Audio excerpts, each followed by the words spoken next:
Herzlich willkommen zur heutigen Montagskonferenz, der vorletzten in unserer Reihe Krise als Chance. Der heutige Vortrag behandelt die Korruption und Korruptionsbekämpfung, insbesondere in Brasilien. Unsere heutige Rednerin, Dr. Elisângela Valerini, studierte Psychologie an einer der renommiertesten Universitäten Brasiliens und Soziologie am Max-Weber-Institut der Universität Heidelberg, ist heute dort als Postdoktorandin tätig. Sie forscht im Bereich der Organisations-, Wirtschafts- und Managementsoziologie. Elitenbildung, Devianz und Korruption sind ebenso ihre Themen, insbesondere im Hinblick auf die wirtschaftlich-politische Entwicklung Brasiliens und des lateinamerikanischen Raums.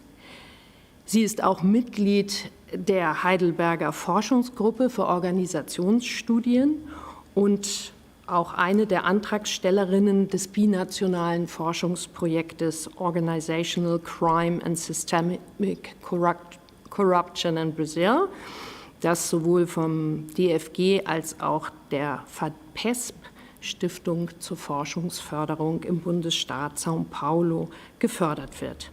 Sie kann eine recht beeindruckende Liste an Publikationen vorweisen, auf die wir sicherlich im Verlauf der Veranstaltung heute noch zurückkommen werden.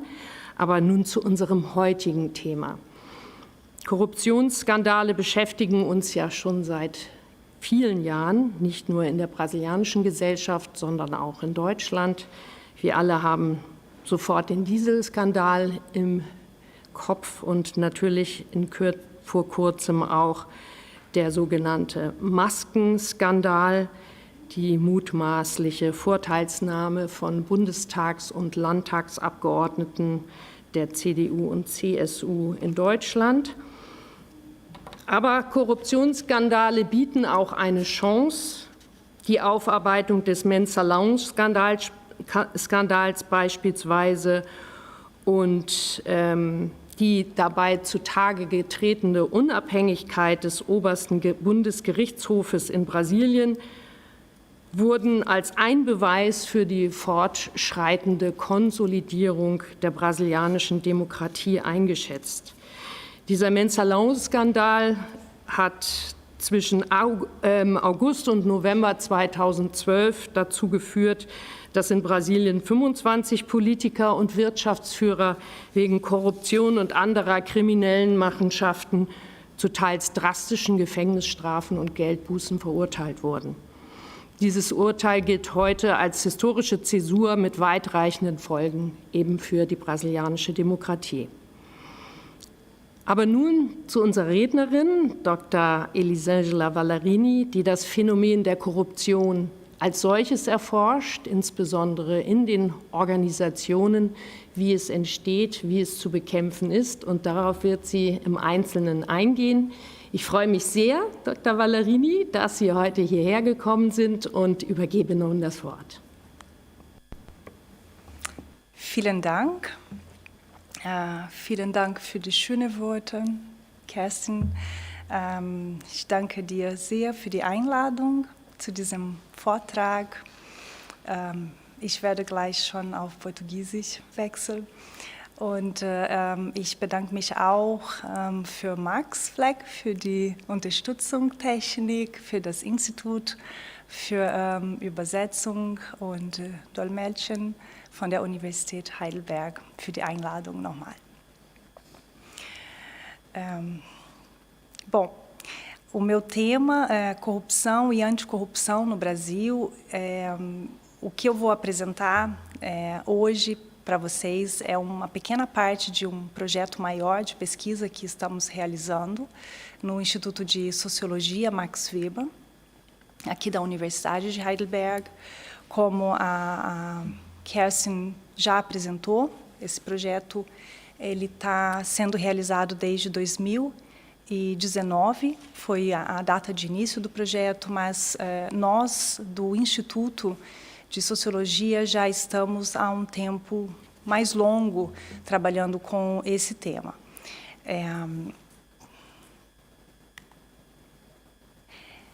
Eu vou fazer um recorte mais desse tema e não trabalhar a questão da corrupção de uma forma tão ampla. Esse é um tema bem amplo, né, com muitas facetas. A maioria das discussões sobre corrupção ficam baseadas na corrupção política.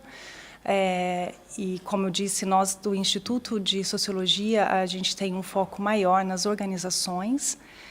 E eu vou tentar ainda fazer uma mistura aqui da forma como a corrupção é compreendida, então, pelos atores que se envolveram nos últimos, vamos dizer, nos últimos escândalos de corrupção no Brasil. Então, é um recorte mais flexível, né? Eu não vou tratar as organizações como foco em si, mas elas vão estar inseridas na minha fala, na análise, e também não vou tratar da corrupção política em si. Vamos ver, então, o que vai sair disso. Bom, essa é mais ou menos a estrutura que eu preparei para a gente conversar hoje. Eu vou introduzir um pouquinho esse projeto de pesquisa, acho importante falar sobre ele, e depois eu vou entrar na minha fala, de fato, que é o padrão interpretativo, né, ou podemos chamar de collective mindset da corrupção, e pensar um pouco nas narrativas e nesse padrão interpretativo dos atores envolvidos. E aí, quando a gente fala da anticorrupção, eu vou tentar fazer, então, um paralelo, tentando entender um pouco da racionalidade desses atores, ou não só dos atores, mas, digamos, um pouco do sistema de justiça. E aí que vai entrar a questão dos desafios, né, que vamos discutir. Bom, esse é um pouquinho, introduzir um pouco esse projeto, do qual eu faço parte. Nós somos um grupo interdisciplinar e também, ao mesmo tempo, binacional. É um projeto, como já foi apresentado, ele é financiado tanto pelo DFG, né, uma instituição alemã de fomento à pesquisa, e a FAPESP, que é uma instituição de São Paulo. E nós somos aqui 4 pesquisadores que trabalhamos diretamente nesse projeto, mais alguns professores que trabalham indiretamente. Então, somos sociólogos, somos criminólogos, profissionais da área do direito, professores do direito, e do lado brasileiro temos, então, cientistas políticos, sociólogos da USP, da UFPR, da UF, do ABC, e trabalhamos, então, em conjunto. Os nossos colegas do Brasil, eles dão um foco maior na questão do financiamento político ilegal, e nós damos um foco maior nas interações, ou na interação entre o sistema público, político, digamos assim, entre o setor político e privado, o público e privado. Então, esse é um dos focos bem gerais, bem amplos. Dentro desse projeto, nós temos diferentes perguntas de pesquisa, né? Então, colegas se especializando mais na questão dos atores do sistema de justiça, outros mais nas organizações econômicas, como é o meu caso. Talvez aqui é interessante, só para a gente entender o que nós estudamos, então. Nós estudamos crimes organizacionais, né? O que significa crimes organizacionais?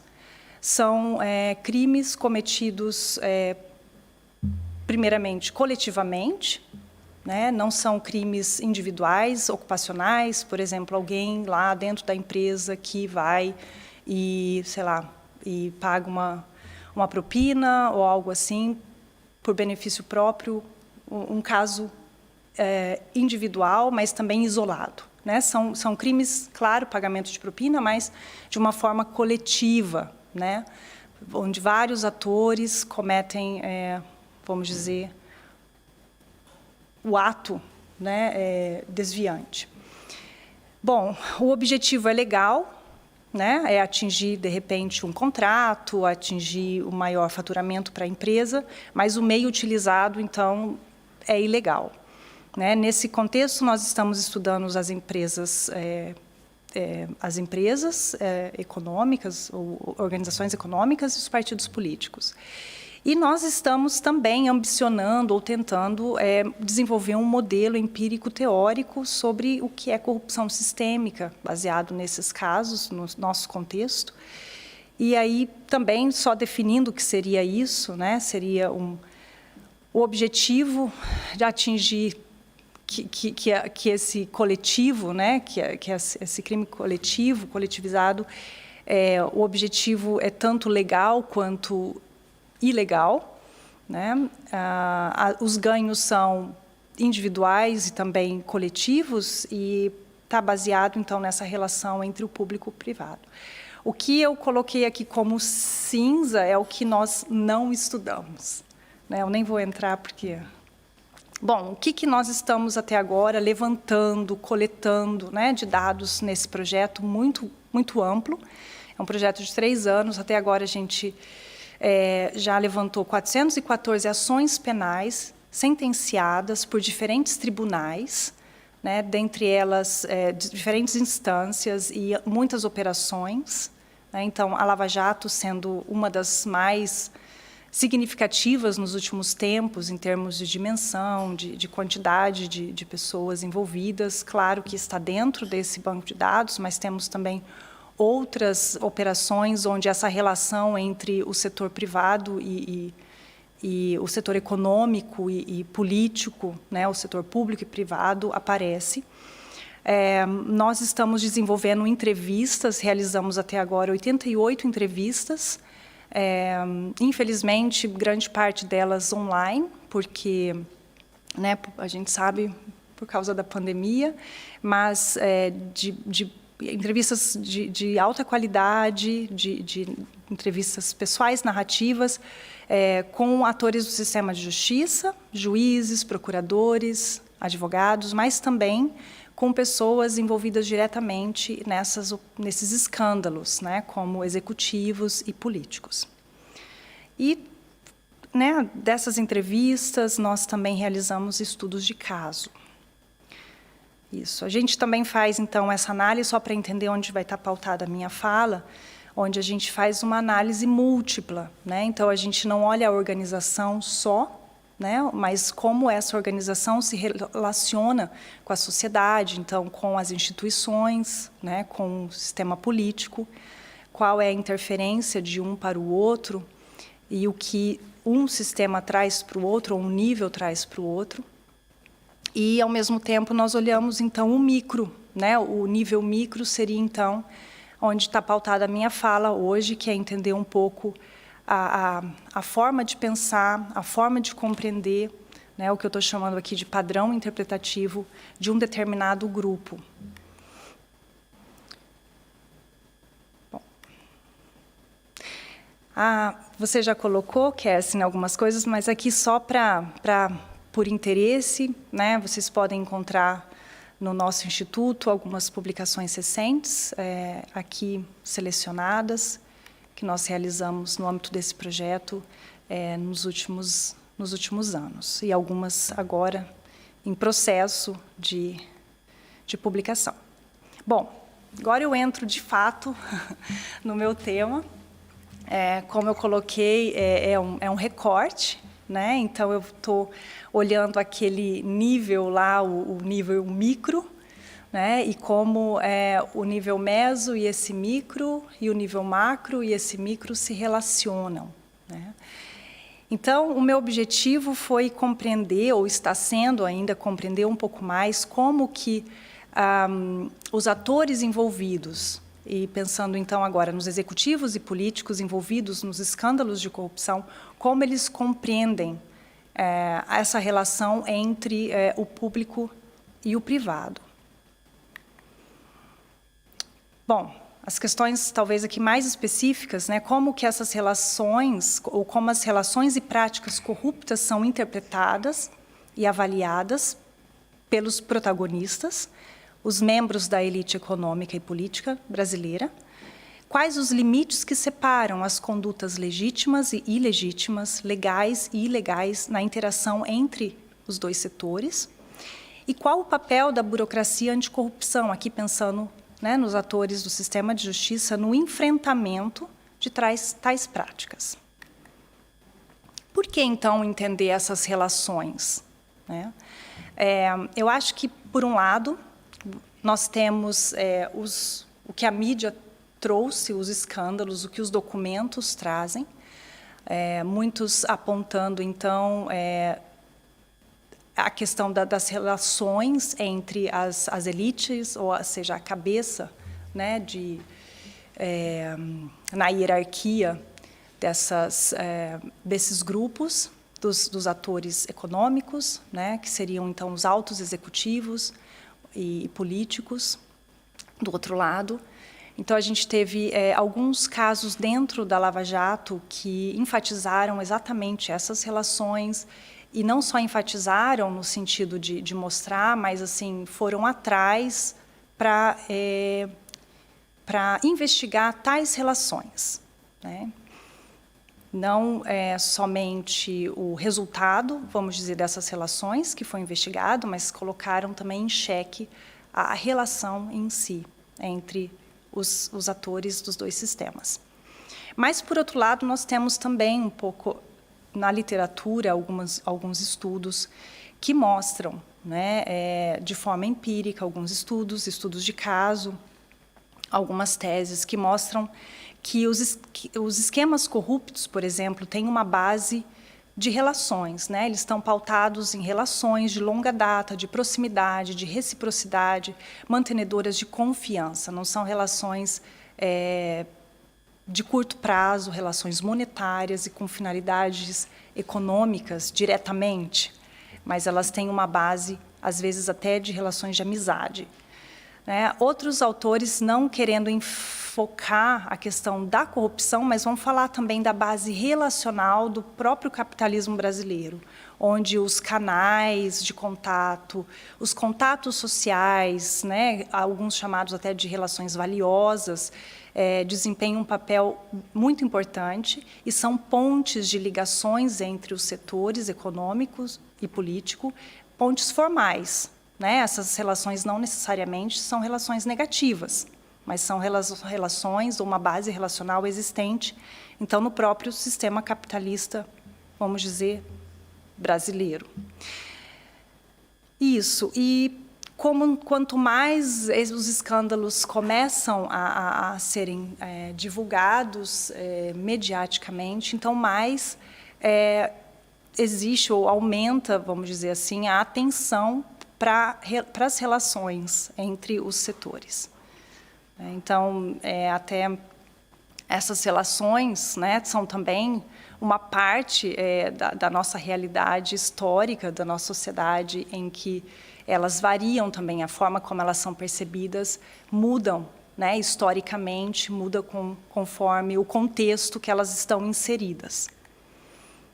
Então, esses são alguns pontos do porquê estudar, e agora entender também que a corrupção, ela também é quase que o resultado de relações, né?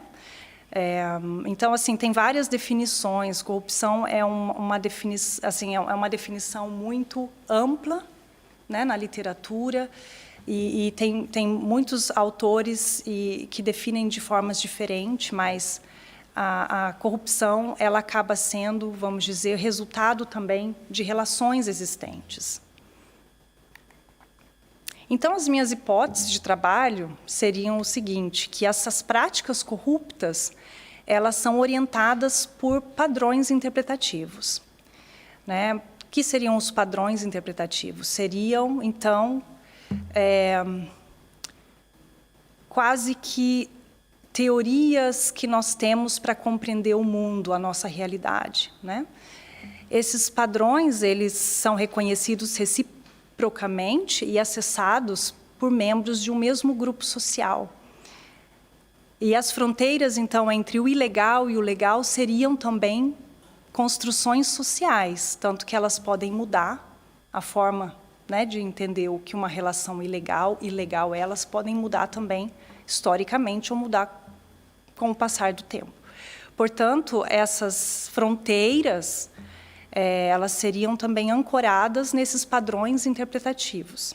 Quer dizer, o padrão interpretativo é quase que dá base para a minha ação, né? É o modelo de pensamento, a forma de entender a realidade que orienta a minha ação. Aqui, novamente, só para... né? Aí, só mais, explicando, então, mais uma vez, o que são os padrões de interpretação. Eles são interpretações socialmente válidas do meio e de si mesmo, que servem para orientar a ação. Eles estruturam as ações cotidianas, fornecendo modelos de situações típicas, ideais, sobre as quais fatos, eventos, experiências são subsumidos com base em características comuns. Eles funcionam como redutores da complexidade, uma vez que cada situação ou problema não necessita ser interpretado como novo ou como único. Na verdade, a gente tem, claro, né, cada um tem a sua individualidade e entende a realidade de uma forma também individual e única, mas nós temos uma base social, né, onde nós conseguimos significar determinadas situações ou entender determinados comportamentos, experiências de uma forma comum, né? Então, não quero dizer que todos nós, brasileiros, entendemos o mundo de uma mesma maneira, mas existe, de repente, alguns elementos, algumas experiências que nós, brasileiros, significamos da mesma forma e outros colegas de outras culturas não vão conseguir significar como a gente, ou a gente não conseguir significar as experiências de outros colegas de outras culturas.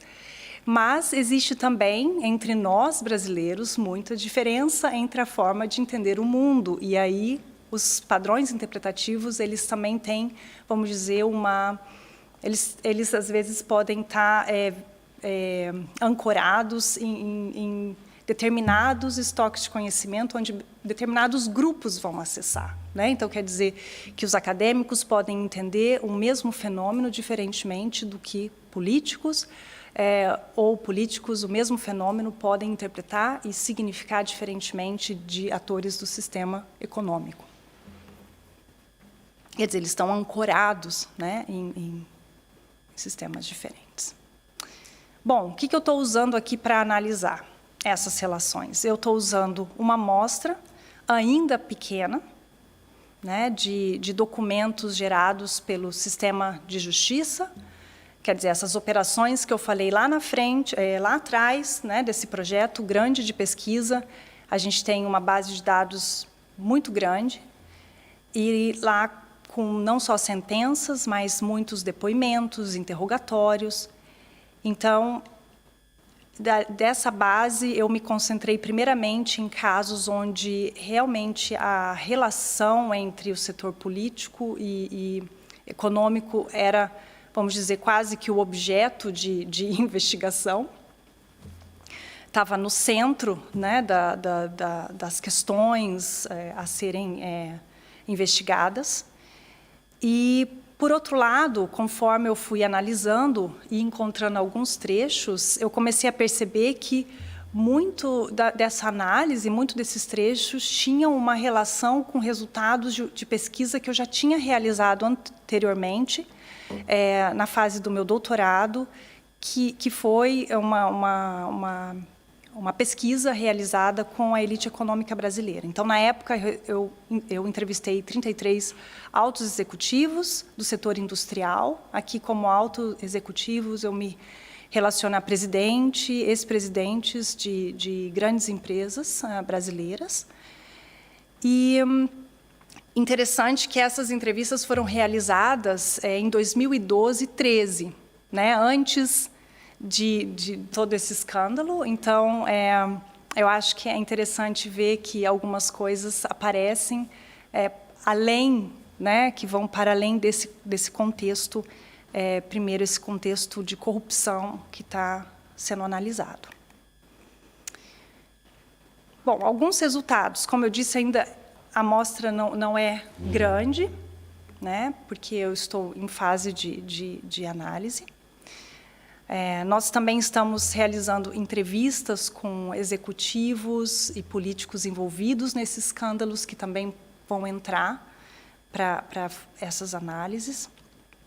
Bom, esse é um dos primeiros padrões interpretativos, ou o primeiro que eu reconstruí nessa base de dados, né? Eu chamei ele de interação, que é essa interação entre os dois setores, como uma estratégia de crescimento, é uma estratégia de crescimento econômico. Por quê? Porque a gente vai ver na narrativa desses atores que essas relações são justificadas como, na verdade, necessárias para o desenvolvimento econômico. Elas são necessárias para um bem maior, e não o bem dos atores envolvidos ou dos setores envolvidos. Então, essa daqui é uma passagem de texto, por mais que eu gostaria de ter anonimizado essas passagens, esses documentos são documentos que estão à disposição, né, no sistema de justiça online, quer dizer, não são documentos, como eu posso chamar? Sigilosos, obrigada. Não são documentos sigilosos, são documentos abertos, e eu acho que muitos deles já estiveram muito na mídia, que as pessoas, claro, vão reconhecer, vocês vão reconhecer, mas o objetivo não é uma análise normativa, né, desses dados, e não é entender se esses documentos trazem uma verdade ou não. Esse é o objetivo do sistema de justiça com esses documentos. O meu é entender como essas relações são significadas através da narrativa desses atores envolvidos. Então, o nome era um dos mais competentes empresários brasileiros, aliás, herança do velho pai dele, que era uma figura excepcional, que eu tive o prazer de conhecer. A minha relação com ele era uma relação de um homem preocupado não apenas com o desenvolvimento do Brasil, mas preocupado com o desenvolvimento da economia brasileira em relação ao mundo. Quando eu fui candidato em 89, eu já viajava para a América Latina e só tinha 2 embaixadores do Brasil no exterior. Na verdade, era um representante do Banco do Brasil, que tinha em quase todo lugar, e o outro, o representante da Odebrecht. Onde fizesse uma reunião, tinha lá um cara. Ô, seu presidente, eu sou representante da Odebrecht. Então, a Odebrecht tinha muita representação na América Latina. Ela tinha muita representação na África, até porque foi a única empresa que trabalhava em Angola. No tempo da Guerra Civil, ela atendia tanto os interesses do José Eduardo, que ganhou a Guerra Civil, quanto do líder da oposição. Eles conseguiam conviver. Bom, então, essa é uma passagem que eu tirei de uma ação penal, né, onde o político está falando dessa relação com o executivo da Odebrecht. Como ele significa essa relação. Bom, aqui é uma passagem de um executivo de uma dessas entrevistas que eu realizei em 2012. E, claro que a narrativa vai seguir, talvez, de uma forma um pouco diferente, mas o conteúdo é muito semelhante. Olha, há um campo em que nós sempre estivemos na frente. A empresa X se orgulha muito de ter sido a promotora. Não vou dizer promotora, é excessivo, né? Mas a empresa X colaborou de forma muito importante numa ação política muito forte para certas modernizações de legislação e para a criação de certas políticas de maneira muito, muito ativa. Por exemplo, a Lei de Participação nos Lucros do Brasil, que não existia. Foi uma iniciativa da empresa X. A Lei das Privatizações, a legislação que viabilizou as concessões de serviços públicos e que não existiam, foi uma iniciativa da empresa X. A privatização do sistema do óleo e gás no Brasil foi uma atuação muito forte da empresa X. Então, a empresa X sempre teve muito na frente e hoje nossa preocupação fundamental é com a área ambiental. Porque o que acontece, infelizmente, hoje, é que você tem uma legislação ambiental que, por um lado, é positiva, mas, por outro lado, é muito restritiva e pouco inteligente, né? A gente acaba querendo ser mais realista que o rei, quer fazer mais que os outros países desenvolvidos já conseguiram. Então, aqui também, né, como o empresário vê, né, a relação dele ou a a influência dele, a relação dele com as políticas governamentais. Bom, quais seriam os elementos centrais nessas falas? Primeiro, né, a existência de relações próximas, transcendendo a configuração de relações de troca de curto prazo. Não são relações pontuais, estabelecidas exclusivamente para fins econômicos, mas relações de longa data, de proximidade, que são transmitidas de geração para geração. A posição social e posição política dos atores envolvidos, assim como o tempo de existência dessas relações, elas configuram a relação entre os dois setores. Então, assim, não é um colaborador lá da empresa, mas é uma pessoa que tem uma representatividade, que tem uma posição hierárquica elevada e uma posição e a outra pessoa do sistema político que também tem uma posição elevada. Então, a posição social e política, ela tem um papel importante na configuração dessas relações. A conexão entre o setor também, ela é feita por critérios definidos, não é qualquer empresa, talvez isso não apareceu tanto nessas duas passagens, mas numa terceira que eu não apresentei, mas ela tem critérios definidos, não são quaisquer empresas que têm essa proximidade, essa relação, e sim empresas em que empresários são proativos e preocupados com o desenvolvimento econômico, como é colocado, empresas tradicionais e de alta performance econômica, quer dizer, empresas grandes, né, com capacidade de desenvolvimento, em setores de base, e o engajamento dessas empresas também apartidário, o engajamento político. Né, como naquela primeira passagem, né, na guerra civil, né, ambos os lados conseguem se alinhar, conviver. A empresa, agora, do lado econômico, ela se coloca como uma protagonista da vida política. Né? Aí já eu entro mais aqui, interpretando um pouco mais essa fala, quer dizer, ela assume uma posição de autoridade. Né? Isso fica bem evidente na segunda fala. Né? Olha, nós que trazemos leis, nós que conseguimos mudanças, né? E ainda, né, porque, sabe, né, no meio ambiental ainda, né, exagera, né, na questão quando vem do lado das políticas governamentais, é tão exagerado que a gente tem novamente que intervenir para moderar, né, a lei ambiental, digamos assim. Então, a empresa se coloca, né, não só como protagonista, mas ela justifica uma autoridade, né, de alta performance econômica, histórica, na participação política. Então, são interesses legítimos e empresariais que são mobilizados através dessas relações próximas, com finalidade de alcançar interesses e finalidades corporativas.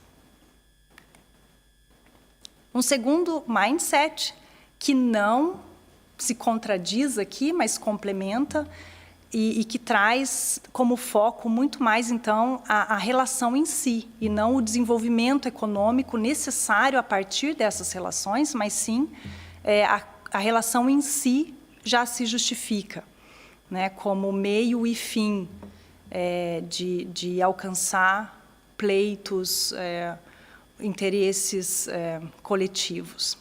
No caso aqui, coletivos pensando nas empresas, né? Então, eu vou ler só uma passagem dessas, não quero deixar vocês muito cansados com isso. Aí, eu fui pessoalmente a ele, o ex-presidente, durante o período de gestão dele e disse, olhe, se lembra daquela nossa conversa? Eu continuei investindo, fazendo isso, não dá. E ele realmente convocou uma vez, inclusive uma reunião geral, e deu orientação, que aquilo era orientação de governo, já desde o plano de governo dele. E realmente foram contornadas, mas isso só não. As questões no exterior, por exemplo, várias autoridades visitavam o Brasil. E ele também ia para alguns países em que nós operávamos. Então, eu sempre pedi a ele, olha, nós estamos lá presentes com outras empresas, reforce sempre as empresas brasileiras. Se aumentar a imagem, isso vai facilitar nossos programas nesses países. Então, um ativo intangível que não tem preço. Então, é como eu disse a um executivo, eu disse, você me trazer isso, eu não tenho como mesmo que eu quisesse negar, eu não tenho como negar por todos esses ativos intangíveis de mais de 20 anos de convívio. Se trazer isso é trazer um pleito, né? Só contextualizando aqui a fala.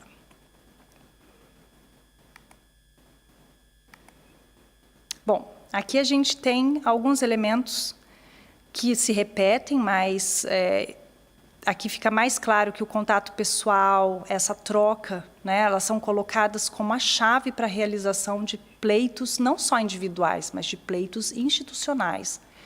E a relação pessoal se torna, então, um elemento central para que o setor econômico ele entre na esfera pública. Então, são essas relações que são quase que a porta de entrada, né? Os protagonistas têm nome, né? Não são pessoas estranhas, profissionais, não são relações impessoais, formais, né? Eles têm nome, têm história, têm rosto, né? Então, assim, não se tratam de estranhos, né? Mas sim de conhecidos, de parceiros, de amigos.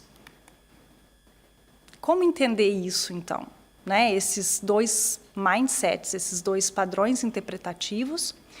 Bom, a gente vê, aí talvez eu não vou conseguir me estender tanto agora, nesse momento, mas talvez nas discussões, se for o caso, que esses padrões interpretativos eles estão ancorados também num modelo político-econômico brasileiro, né, de longa data, que é o desenvolvimentismo, ou até o neodesenvolvimentismo, né, onde as influências das ideias keynesianas, né, de que o Estado, na verdade, é visto como positiva, né, o poder do Estado sobre o meio econômico, essa influência, essa relação. Esses padrões interpretativos também, eles reconstroem aqui relações históricas existentes entre esses setores, principalmente pensando agora no setor da construção e o setor político. Outros pesquisadores já viram que essas relações, desde a ditadura militar, são relações existentes, o quanto as empresas de construção foram, de certa forma, eu vou usar uma palavra ajudadas, mas não é isso que eu queria expressar, mas como elas tiveram um espaço, um ambiente de crescimento nesse momento histórico também, né, através de programas, né, realizados pelo governo, contratações, mudanças na forma de contratação dos prestadores de serviço, por exemplo, no caso das empresas. Você também tem outras pesquisas, nós temos outras pesquisas que mostram a participação ativa histórica do setor de construção dentro do Estado, né? Então, esses padrões interpretativos, eles acabam sobrevivendo, né? É algo que me parece está ancorado já historicamente nesse arcabouço de conhecimento na nossa sociedade. E eu me pergunto, agora é uma pergunta muito aberta, se também eles trazem aspectos de uma cultura personalista, né? Por mais que nós, sociólogos ou os antropólogos brasileiros, tentam se distanciar dessas teorias do pensamento social brasileiro, mas eu me pergunto se não existe ali também elementos que possam ajudar a entender mais esses padrões. Aí temos, então, esse lado, que é o lado, vamos dizer, da corrupção, e a gente tem, do outro lado, um outro sistema cognitivo, um outro sistema interpretativo ou um outro sistema de significado, que é o sistema, então, da justiça. O movimento anticorrupção não é um movimento brasileiro genuíno, não é um movimento tão recente assim, é um movimento que tem já tem início desde os anos 90 e claro, assim, totalmente reforçado e, vamos dizer, iniciado pelos Estados Unidos. Mas o Brasil, nos últimos anos, ele se tornou parte desse movimento, né? Ele fez acordos internacionais, participou de convenções, assinou tratados, né? de implantar mudanças, de trazer mudanças, trazer novos aspectos para a legislação brasileira, ou até mesmo técnicas de combate, digamos assim, à corrupção. E talvez um dos marcos foi a ENCLA no Brasil, né, que foi também um movimento, em 2002, onde o Brasil, de fato, assumiu a questão do tratamento, né, da corrupção, mas, primeiramente, através do combate ao crime organizado, à lavagem de dinheiro, e dentre essa área mais ampla, também a corrupção. Bom, teve algumas mudanças também mais endógenas, digamos assim, que não foram tão top-down, de fora para dentro. A gente tem algumas leis, como a lei da improbidade administrativa, lei de licitações, a criação da CGU, né, lei de acesso à informação. Então, tem um movimento também institucional, vamos dizer, interno, de mudança, de tentar regular, de tentar encontrar, né? E a gente tem estudado, eu e minha colega Maria Trombini, a gente tem estudado também um pouco mais o mindset dos atores, né, do sistema de justiça, e um dos nossos achados é essa orientação deles também para essas diretrizes internacionais. Isso a gente viu muito, né, agora pegando essa última operação, que foi a Lava Jato, que tinha, né, foi até muito assim debatido isso no meio acadêmico, entre os especialistas, entre até os próprios atores do sistema de justiça, nessa, como diz alguns colegas, essa implantação, essa transplantação de modelos, né, de técnicas, de conhecimento que vem de fora, no caso, né, americanos, de um outro modelo. E isso a gente percebeu muito que tem uma orientação também desses atores para isso. A gente também tem agora desenvolvido outras entrevistas em que a gente também tem observado um pouco da forma de pensar desses atores, né, com relação à política, com relação ao meio empresarial, organizacional. Eu não vou trazer isso aqui agora, porque a gente ainda está em processo de análise, ainda muito, muito fresquinho, mas isso mostra para a gente, sem entrar talvez aqui em muitos detalhes, como eu entrei anteriormente, que trata-se de dois sistemas interpretativos diferentes, né? O sistema da justiça e o sistema dessas relações político-econômicas. Isso. Como, então, isso é visto, né? O sistema de justiça, então, ele é quase como um estrangeiro, né? Quando ele abre, vamos dizer, a caixa, né? Para ver o que tem dentro dessas relações. Ele é quase como um estrangeiro. Por quê? Né? Porque essas relações, elas estão ancoradas, como eu coloquei, em elementos cognitivos, normativos, elas estão ancoradas num estoque social, né, de conhecimento social acessado por um grupo específico, que são esse grupo da elite econômica, elite política. E os membros pertencentes a outros subgrupos sociais, como, por exemplo, os atores do sistema de justiça, né, eles não compartilham desse mesmo estoque de conhecimento, dessa mesma tradição histórica, desse mesmo padrão cultural. Então, não faz parte da biografia, da racionalidade desse grupo.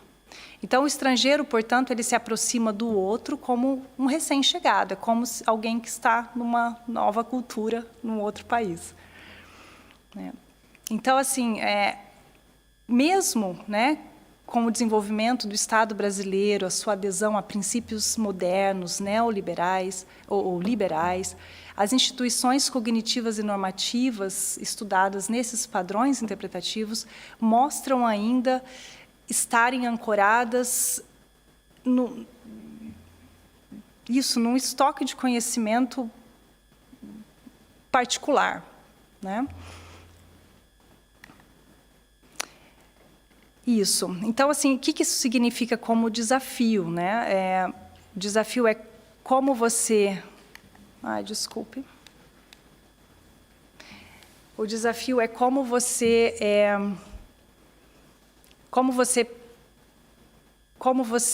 trabalhar, né? Ou como você combater uma forma de entender o mundo, mudar uma forma de entender o mundo que é totalmente diferente desse sistema onde você está inserido, pensando agora no sistema de justiça. Seria aqui, então, o desafio seria provocar mudanças, né, nesses 3 níveis. Né? Eu estudei aqui o nível cognitivo e o normativo, que é essa racionalidade. A gente viu que, por um lado, o Brasil teve muitas mudanças nesse nível regulativo, nas regulações, mas é como se fosse uma engrenagem, essas instituições, né? As instituições cognitivas, normativas e regulativas, elas precisam meio que se movimentar juntas em processo de mudança. Então, se eu mudo uma chave só, que é a chave da regulação, né, não significa que eu provoque a curto prazo mudanças, né, na chave cognitiva, na forma de continuar entendendo essas relações, na forma de continuar entendendo a corrupção. Quer dizer, pode isso, claro, desencadear um processo de mudança a longo prazo, mas não um processo a curto prazo. Né? Bom, essa é mais ou menos a contribuição que eu tentei dar. Como disse, a gente está ainda em processo de análise de muitos dados. Esse foi um recorte ainda um pouco modesto da nossa base de dados, mas que abrem hipóteses de trabalho e reflexões que a gente pode ampliar no decorrer agora das nossas análises. Bom, esse é o nosso grupo de trabalho. Obrigada. Se alguém quiser entrar em contato, saber mais sobre a nossa pesquisa, sobre o nosso trabalho, fica aqui o contato.